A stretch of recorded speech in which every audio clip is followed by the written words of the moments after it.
Halo semua. Kembali lagi di AS Channel. Channel yang membahas alur cerita manhwa.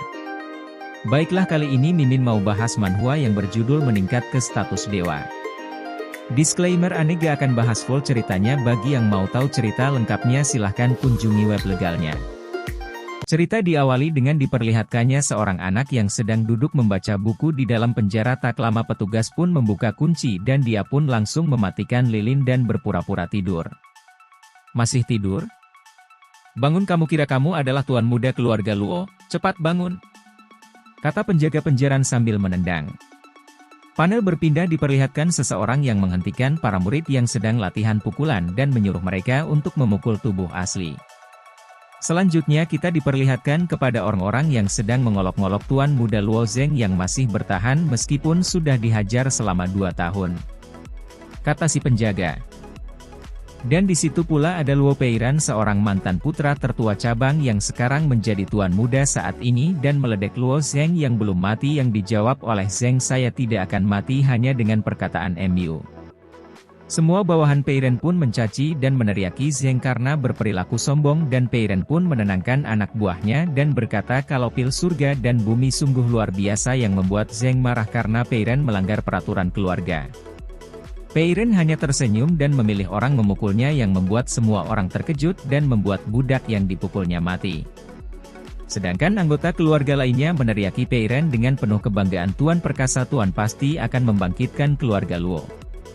Sambil tertawa Peiren mengatakan kepada Zeng agar tenang karena sekarang belum mau mengambil nyawanya karena Peiren hanya ingin memperlihatkan hebatnya dia. Dan Peiren berkata kalau setelah sampai pada penyempurnaan Viscera akan segera memberi pelajaran kepada adik Zeng, karena Peiren tahu kelemahan Zeng adalah adiknya. Beralih ke penjara di mana Zeng sedang marah dan menanyakan jatah pil penyembuhan yang seharusnya diberikan 3 hanya diberikan 1, tetapi dengan sombongnya pelayan tersebut malah berteriak mengolok-olok Zeng. Zeng pun memukul pelayan tersebut. Kurang ajar kamu, hanya seorang budak, lihat saja nanti.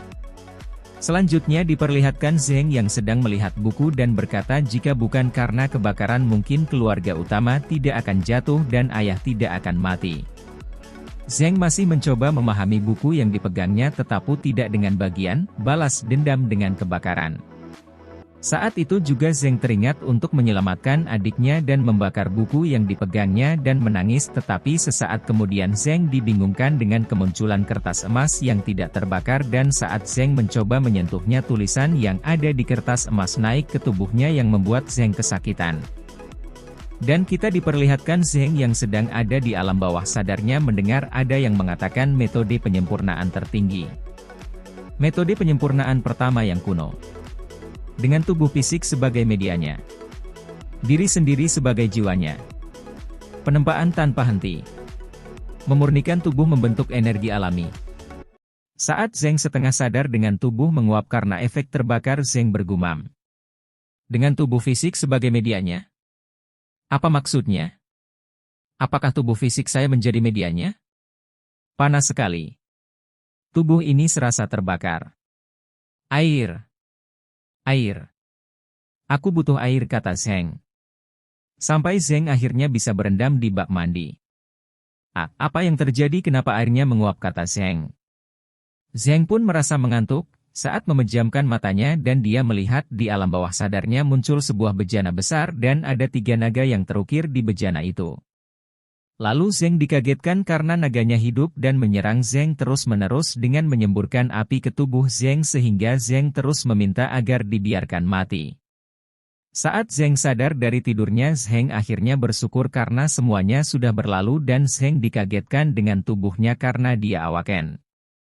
Panel berlanjut ketika Zeng sedang dipukul oleh penjaga dan penjaga merasa keheranan karena Zeng menjadi semakin tahan terhadap pukulan.